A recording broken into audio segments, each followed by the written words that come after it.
ఈ ఉగాది నుండి astrology plus law of attraction తో కొత్త జీవితాన్ని మొదలు పెట్టండి. వెంటనే జేకేఆర్ గురువు గారి పర్సనల్ అపాయింట్మెంట్ తీసుకోండి. నమస్తే, welcome back to Suman TV. నేను మీ సంజయ్. ఈరోజు మనతో పాటు ఉన్నారు immigration law consultant advocate Aditya Manela గారు. సార్తో మాట్లాడి EB5 వీసా గురించి కొన్ని విషయాలు తెలుసుకుంటాం. నమస్తే సార్. హలో అండి. హాయ్ సార్, ఇప్పుడు EB5 వీసా, Yeah. ఈ EB5 వీసాని క్యాన్సిల్ చేసే అవకాశం ఉందని చెప్పేసి ప్రీవియస్ వీడియోస్ లో మనం మాట్లాడుకున్నాం. ఈ గోల్డ్ కార్డ్ వస్తే ఇలాంటి వీసాలన్నింటికీ ఒక గడ్డు కాలమే అని చెప్పేసి మనం మాట్లాడుకున్నాం. అసలు EB5 వీసా విషయం ఏమైంది? అసలు ఇది ఇప్పుడు ఆల్రెడీ లైవ్ లో ఉందా? అసలు EB5 వీసా మీద వెళ్ళే వాళ్ళకి అవకాశాలు ఎలా ఉన్నాయండి? అమెరికాని పెద్దన్న అంటారు కదా. సో అమెరికా వాళ్ళు సెటిల్ అవడానికి పెద్దన్న ఏంటి అంటే అందరూ ఏమనుకుంటున్నారంటే ఇప్పుడు గోల్డ్ కార్డ్ వీసా అనౌన్స్ చేశారు కదా, ట్రంప్ గోల్డ్ కార్డ్, ఎస్, అదే పెద్దన్న ఏమో అనుకుంటున్నారు. దానికంటే పెద్దన్న EB5. EB5 పెద్దన్న. ఎందుకు EB5 వీసానే పెద్దన్న అంటున్నానంటే, సో మనం లీగాలిటీస్ అనేది ఆల్రెడీ మాట్లాడుకున్నాం. Hundreds of videos already EB5 గురించి చేయడం జరిగింది. గోల్డ్ కార్డ్ వీసా అంటే ఏంటో చెప్పుకోవడం జరిగింది, దాని కంపారిజన్ ఏంటో చెప్పడం జరిగింది. అయితే మనం ఎప్పుడు EB5 వీసా అసలు ఏంటి, 1990లో నేషనాలిటీ అండ్ ఇమిగ్రేషన్ యాక్ట్ ద్వారా వచ్చింది. మరి రిఫార్మ్స్ అండ్ ఇంటిగ్రిటీ యాక్ట్ ద్వారా పొందపరిచి 2022 నుంచి 2027 వరకు లా ఉంది. సో మరి EB5 వీసా అనేది లా ద్వారా ఎనాక్ట్ అయ్యి ప్రొటెక్ట్ అయ్యి ఉంది కాబట్టి డెఫినెట్గా ఇప్పుడు ఇదే పెద్దన్న. బట్ ఏంటంటే ఈ పెద్దన్నకి రిలేటెడ్ ఛాన్స్ ఇప్పుడు అందరికీ అవైలబుల్ ఉంది.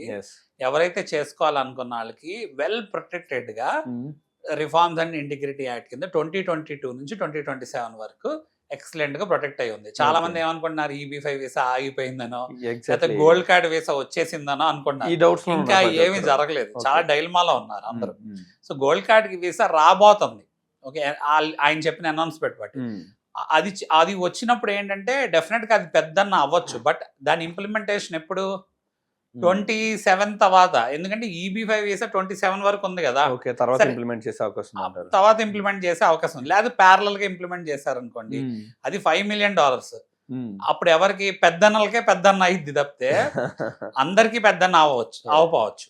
ఎందుకంటే $800,000 ఎక్కడికి వెళ్తున్నాయి, ఏమి ఎకానమీ జనరేట్ చేస్తుంది, ఏమి ఎంప్లాయ్మెంట్ జనరేట్ చేస్తుంది, ఎప్పుడు తిరిగి వస్తుంది, అంత క్లియర్ కట్టుకుంది. మనకి EB5 వీసాలో లా వెల్ ఎస్టాబ్లిష్డ్ గా ఉంది. ఏంటి అంటే ఒకవేళ ఇప్పుడు గోల్డ్ కార్డ్ వీసా ఇంప్లిమెంట్ చేసినా సరే 2027 వరకు ఇది అమలులో ఉంటుంది అంటారు. డెఫినెట్ గా ఎవ్వరు దాన్ని ఏమీ కదలపలేరు. ఎందుకు కదలపలేరు అంటే EB5 visa Lalo reforms and integrity act లో ఏమన్నా ఉందంటే, ఈ లాని రెన్యూ చేయకపోయినా, రివైజ్ చేయకపోయినా, లేదా రివైజ్ చేసిన అమెండ్మెంట్ ఏమైనా తీసుకొచ్చినా దాని ఇంప్లిమెంటేషన్ అనేది ఎగ్జిస్టింగ్ లాకి ఎటువంటి ఇంప్లిమెంటేషన్ అంటే ఎటువంటి ఇబ్బంది ఉండదు.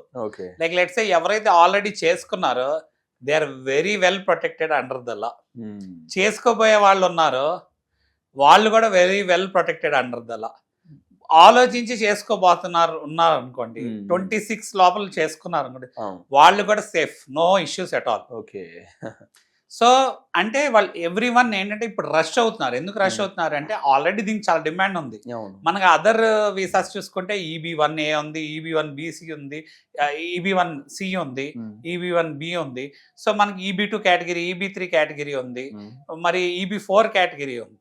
సో వీటిలన్నిటిని చూసుకుంటే ఎవ్రీ ఇమిగ్రెంట్ వీసా, ఇప్పుడు మనకి నాన్ ఇమిగ్రెంట్ వీసాస్ అంటే మనకి H1, L1, అలానే student visa F1, tourist visa, ఇలా అదర్ వీసాస్ మనం మాట్లాడుకున్నాం, ఓ వీసా. సో ఈ వీసాలు అన్నిటి పరంగా ఏంటంటే నాన్ ఇమిగ్రెంట్ వీసాలు EB కేటగిరీ వీసాలు. మరి EB కేటగిరీ వీసాలు అన్నీ ఏమైనాయి, వెయిటింగ్ లిస్ట్ లో ఉన్నాయి. 2013, 2022 అలా ఉన్నాయి అన్నమాట. అంటే మీకు 25 ఏళ్ళు పట్టిద్దా, 30 ఏళ్ళు పట్టిద్దా, 50 ఏళ్ళు పట్టిద్దా, 100 ఏళ్ళు పట్టిద్దా, అంతకంటే ఎక్కువ పట్టిద్దా, ఎవరు చెప్పలేని పరిస్థితిలో మనిషి ఉండాలి కదా సార్. అవును మరి, ఎందుకంటే మన వాళ్ళు వెళ్ళిన వాళ్ళు కూడా ఒక్కరు కాదు కదా, ఫ్యామిలీ మెంబర్స్ అందరికి కూడా రావాలి కదా, అందువల్ల ఎక్కువ టైం పడుతుంది. మరి ఆబ్వియస్గా ఏంటి అదర్ విధానాలు ఏమున్నాయో కూడా చూసుకుంటున్నారు కదా. చూసుకున్నప్పుడు ఏంటి EB1 ఏలో ఏదైనా సెల్ఫ్ పిటిషనింగ్ ద్వారా ఏదైనా వర్కౌట్ అయిద్దా, ఎందుకంటే 2022 నుంచి వెయిటింగ్ లిస్ట్ ఉంది అని ఆలోచిస్తున్నారు. దానికి ఏంటంటే మన L కేటగిరీ వీసా ద్వారా ఎలా క్వాలిఫై అవుతాం, లేకపోతే H1B ద్వారా, లేకపోతే మన ప్రొఫైల్ ద్వారా ఎలా దాని కేటగిరీ కింద మనం క్వాలిఫై అవుతాం అనేది మనం చూసుకోవచ్చు. అలానే మనం ఫర్దర్ వీడియోస్లో కూడా దాన్ని డీటెయిల్గా మాట్లాడదాం. ఎందుకంటే ఎల్ వీసా ఎలా చేసుకోవచ్చు ఏంటి అనేది చెప్తే అర్థమైంది. అలానే ఓ వీసా కింద ఏదైనా ఎక్స్ట్రాడినరీ ఎబిలిటీ కింద క్వాలిఫై అవుతారా, ఎలా క్వాలిఫై అవుతారు, లేకపోతే ఏంటంటే ఎల్ వీసాలో మేనేజర్ రోల్ కింద క్లాసిఫై అయితే మళ్ళీ సి కేటగిరీ కిందకి వచ్చేస్తుంది. EB1 సి కేటగిరీ, ఆ కేటగిరీ కింద క్లాసిఫై అవుతారా ఎలా అనేది చూడాలి. అంటే we should discuss about it in detail. But లేకపోతే నేషనల్ ఇంట్రెస్ట్ వేవియర్ కింద ఏమైనా క్వాలిఫై అవుతారా అంటే ఏంటంటే కంట్రీ ఇంట్రెస్ట్ ద్వారా EB2 కేటగిరీ ఏదైతే ఉందో దాని ద్వారా ఏమైనా క్లాసిఫై అవుతారు. అలాంటి మార్గాల కోసం చూసుకున్నారు. బట్ హై డిమాండ్ ఉంది ఏంటి, EB5 వీసా కరెంట్ లో ఉంది. కరెంట్ అంటే దానికి వెయిటింగ్ లిస్ట్ లేదు. ఇవాళ మనం అప్లై చేస్తే మన ప్రయారిటీ డేట్ లాక్ ఇన్ అయిపోద్ది అన్నమాట. అది కూడా ఎలా, మనకి ఏంటంటే 8 crores కావాలని చెప్తున్నాం కానీ 2.5 crores ఉన్నా కూడా ఇవాళ మీరు పిటిషన్ పెట్టేసుకోవచ్చు. ఎగ్జాక్ట్లీ చెప్పారు మీరు. అయితే నెక్స్ట్ 6 months బ్యాలెన్స్ డబ్బులు మీరు తెచ్చుకోవాలి. ప్లస్ ఏంటంటే మనం అక్కడ ఎవరైనా కావాలనుకున్న వాళ్ళకి $100,000 నుంచి $300,000 వరకు, అంటే అరౌండ్ 3 crores వరకు వాళ్ళకి బ్రిడ్జింగ్ లోన్ కూడా ప్రొవైడ్ చేయడం జరుగుతుంది. అంటే వాళ్ళు ఏంటి ఒక్క 2.5 crores తో లేకపోతే లెట్స్ ఒక 2 crores తో వాళ్ళు చక్కగా EB5 అప్లికేషన్ పెట్టేసుకున్నారు, ఏ వర్క్ వీసాలు తెచ్చేసుకున్నారు, అన్ని తెచ్చుకున్నారు. బట్ ఏంటంటే నెక్స్ట్ బ్యాలెన్స్ 6 months లో వాళ్ళు మిగతా డబ్బులని ఇన్వెస్ట్ చేయాలి. డబ్బులు కూడా వెనక్కి వచ్చేస్తున్నాయి మనకి, 3 to 5 years లో వెనక్కి వస్తున్నాయి. మనకు వర్క్ వీసాలు చేస్తే 6 months లో వచ్చేస్తున్నాయి. మనం కండిషనల్ గ్రీన్ కార్డ్ 1 year లో వచ్చేస్తుంది చక్కగా. మరి permanent resident green card 4 years లో వచ్చేస్తుంది. సిటిజన్షిప్ 7 years లో వచ్చేస్తుంది. ఇంతకంటే ఫాస్ట్గా ఏం లేదు కదా. సో ఇప్పుడున్న సిచ్యువేషన్లో ఏమవుతుంది, ఎక్కడ రేపు లాని రెన్యూ చేయకపోతే $800,000 $5 million అయిపోయింది అనుకోండి, అంటే గోల్డ్ కార్డ్ వీసా తప్పితే ఇంకో ఆప్షన్ ఉండదు. వాళ్ళు కూడా ఏం చెప్తున్నారు, మాకు అలాంటి వాళ్ళే కావాలి, ఆ డబ్బులు అంత క్యాపబిలిటీ డబ్బులు ఇన్వెస్ట్ చేసే వాళ్ళే మా కంట్రీకి రావాలని వాళ్ళ ఉద్దేశం.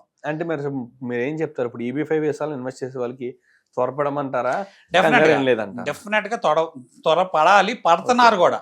ఇప్పుడు ఏంటంటే నేను సజెస్ట్ చేయటం కాదు, ఇప్పుడు పీపుల్ ఏంటంటే ఫోన్ చేసి మా దగ్గర చాలా డబ్బులు ఉన్నాయి, మేము అక్కడ ఇల్లు కొనుక్కోవాలా, మా ఇమిగ్రేషన్ గోల్ సెక్యూర్ చేసుకోవాలని అడిగే వాళ్ళు కూడా ఉన్నారు. అంటే నేను అన్నాను, మీరు డిసైడ్ చేసుకోండి, మీకు ఇమిగ్రేషన్ గోల్ సెక్యూర్ చేసుకోవడం ఇంపార్టెంటా, ప్రాపర్టీ కొనుక్కోవడం ఇంపార్టెంట్. ఎందుకంటే ఒక ప్రాపర్టీ ఉన్నంత మాత్రాన మిమ్మల్ని US లో ఉండలేదు. ఎందుకంటే వాళ్ళకి అందరికి కూడా I-140 అప్రూవ్ అయిపోయి గ్రీన్ కార్డ్ అప్రూవల్ స్టేజ్ లో గ్రీన్ కార్డ్ రాక వెయిట్ చేసే వాళ్ళు ఉన్నారు. ఎంతమందో, వందల మంది ఉన్నారు, వేల మంది ఉన్నారు. అంటే సార్ ఇప్పుడు ఈ EB5 వీసాకి ఏమన్నా లిమిటేషన్స్ ఉన్నాయా? ఇయర్లీ కానీ మంత్లీ కానీ ఇంతమంది మాత్రం అప్లై చేయాలి, ఇంతమందికి మాత్రం అప్రూవల్ ఇస్తామని చెప్పేసి కానీ? That's very good question, technical గా మంచి క్వశ్చన్ అడిగారు. సో అప్లికేషన్స్ పరంగా ఏం లిమిట్ లేదు, N నెంబర్ ఆఫ్ అప్లికేషన్స్ పెట్టుకోవచ్చు. బట్ మనకి వెయిటింగ్ లిస్ట్ లోకి వెళ్ళిపోయింది అనుకోండి, లైక్ లెట్స్ సే ప్రతిదానికి క్యాప్ ఉంటదిగా. ఇప్పుడు గ్రీన్ కార్డ్స్ అనేది ఓవరాల్ గా క్యాప్ ఉంది. Like let's say green card సంవత్సరానికి 10 లక్షలు గ్రీన్ కార్డులు ఉన్నాయి అనుకోండి. గ్రీన్ కార్డులో చాలా రకాలు ఉన్నాయి కదా. ఇప్పుడు బ్లడ్ రిలేటివ్ అని, స్పౌస్ ద్వారా అని, పేరెంట్స్ కి, లేకపోతే ఏంటంటే మన ఎంప్లాయ్మెంట్ ద్వారా, లేకపోతే మనం మేనేజరల్ రోల్ ద్వారా, లేకపోతే రీసెర్చ్ ద్వారా, లేకపోతే మీకు ఇల్లీగల్ ఇమిగ్రెంట్స్ వెళ్ళిన వాళ్ళకి ఒక కేటగిరీ, అసైలమ్ రెఫ్యూజీ ద్వారా, ఇంకా చాలా కేటగిరీస్ ఉన్నాయి. సో లేకపోతే డైవర్సిటీ ప్రోగ్రామ్ అని ఉంది, ఆ ప్రోగ్రామ్ ద్వారా. మరి ఈ కేటగిరీస్ అన్ని చూసుకుంటే మనకి ప్రతిదానికి ఎలకేషన్ ఉంది కదా, కంట్రీకి 7%. అలానే మరి EB5 వీసాస్ మనకి ఏంటంటే దాంట్లో కూడా ఇంతకుముందు ఏంటంటే అన్రిజర్వ్డ్ కేటగిరీ ఉండేది, ఇప్పుడు ఏంటంటే రిజర్వ్డ్ కేటగిరీస్ కూడా ఉన్నాయి.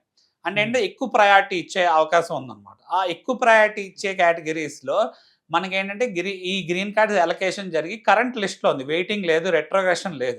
సో చేసుకున్న వాళ్ళందరికీ advantage. More over priority date ఇంత నేను చెప్పినట్టు లాక్ ఇన్ అయిపోతుంది. సో ఏజ్, కొంతమంది పీపుల్ ఎవరైనా పిల్లలు ఏజ్ ఉన్న వాళ్ళ ఏజ్ కూడా లాక్ అవుతుంది. సో ఎందుకు అంటే ఒక ఫ్యామిలీ మొత్తం క్వాలిఫై అయిపోతున్నారు. సో అడ్వాంటేజ్ కదా.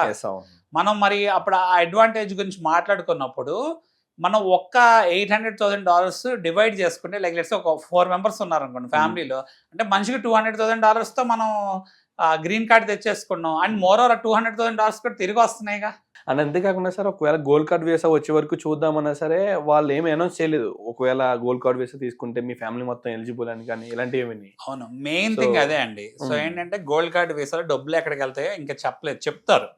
ఫ్యామిలీ క్వాలిఫై అయితే చెప్తారు. డెఫినెట్ గా ఏంటంటే ఇంక్లూడ్ చేసే అవకాశం ఉండొచ్చేమో. అయితే మనకి అదే అడ్వాంటేజ్, ఇందాక మీరు అడిగినట్టు ఫ్యామిలీ అంతా ఉంది కదా, మరి క్యాప్ ఉంది కదా. మరి ఏంటంటే ఒక గివెన్ ఇయర్ లో మనకి 700 నుంచి అప్ టు 1200, 1400 వరకు కూడా EB5 వీసాలు ఇష్యూ చేసే అవకాశం ఉంటుంది. సో మరి అది అడ్వాంటేజే కదా. అంటే ఇప్పుడు మన ఫ్యామిలీ మెంబర్స్ అందరు కూడా ఇంక్లూడ్ అవుతున్నారు కదా. గోల్డ్ కార్డ్ కోసం వెయిట్ చూడడం కన్నా EB5 వీసా బెస్ట్ అంటారు ఇప్పుడు చేసుకునే వాళ్ళకి డెఫినెట్ గా. ప్లస్ ఏంటంటే గోల్డ్ కార్డ్ అనేది అందదు. ఇప్పుడు $800,000 లో ఉన్న వాళ్ళకి ఏంటి $800,000 పెట్టాలి అంటేనే వాళ్ళకి చాలా కష్టంగా ఉండదు. బర్డెన్ ఉంది. మరి ఆ గోల్డ్ కార్డ్ అనేది చేసుకునే వాళ్ళు ఉండరని నేను చెప్పలేదు. ఇప్పుడు నీకు హండ్రెడ్స్ ఆఫ్ క్రోర్స్ ఉన్నాయి అనుకోండి, ఏముంది గోల్డ్ కార్డ్ వేసా చేసుకునే వాళ్ళు ఉండొచ్చు. బట్ ఏంటంటే వాళ్ళకి తెలియాలి ఆ 50 crores ఎక్కడికి వెళ్తున్నాయి ఏంటి, దాని డిస్క్రిప్షన్ ఏంటి, దానికి లీగల్ శాంటీ ఏంటి తెలిసినప్పుడు ఏముంది, ఒక కొన్ని 100 కోట్ల ఆస్తున్న వాళ్ళు ఊరికి తెచ్చుకోగలిగే అవకాశం ఉండొచ్చు. బట్ EB-5 వీసాలో మనకి $800,000 పని అవుతున్నప్పుడు అసలు మనం ఎందుకు గోల్డ్ కార్డ్ వీసా గురించి ఆలోచించాల్సిన అవసరం ఉంది. అది ఏంటంటే ఇంకా హై లెవెల్ పీపుల్ కి అన్నమాట. సో ఇప్పుడు ఏంటి, అల్ట్రా రిచ్ పీపుల్ కి మనం మాట్లాడేది ఏంటంటే, ఎవరైనా సరే ఇప్పుడు మిడిల్ క్లాస్ పీపుల్ అవనండి, రిచ్ అవనండి, లేకపోతే అల్ట్రా రిచ్ అవనండి, లేకపోతే బిలో మిడిల్ క్లాస్ అవనండి, లోన్ ద్వారా కానీ, గిఫ్ట్ ద్వారా కానీ, ప్రాపర్టీ లిక్విడేషన్ ద్వారా కానీ EB-5 వీసాకి క్వాలిఫై అయ్యి $800,000 వెనక్కి వస్తున్నాయి కాబట్టి ఎవరైనా చేసుకోవచ్చు. సో హై డిమాండ్ ఉందన్నమాట. హై డిమాండ్ ఉన్నప్పుడు ఏంటంటే త్వరగా మనం ఏంటంటే 2026 లోపల చేసుకోగలిగితే వాళ్ళు అడ్వాంటేజ్ తీసుకోగలరు. ఎందుకంటే చాలా మంది కన్ఫ్యూజన్ లో ఉన్నారు కదా, చేసుకోవచ్చా, ఇంకా ఇది లైవ్ లో ఉందా, లేకపోతే ఏంటనేది. ఆ కన్ఫ్యూజన్ అనేది తీరవలసిన అవసరం, బాధ్యత మన మీద ఉంది కాబట్టి చెప్పడం జరుగుతుంది అంత బలంగా. Absolutely sir, thank you sir, thank you very much sir. నిజంగా ప్రతి ఒక్కరికి డౌట్ ఉంది, గోల్డ్ కార్డు వచ్చింది, అసలు EB-5 వీసా ఉందా, పని చేస్తుందా, అప్లై చేయొచ్చా, ఒకవేళ అప్లై చేస్తే దాని లీగాలిటీస్ ఏంటి, లీగల్ గా వెరీ స్ట్రాంగ్ డౌట్స్ ఉన్నాయి. అండ్ ప్రతిదీ మాకు డీటెయిల్ గా తెలిసినందుకు thank you sir, thank you very much. Thank you అండి.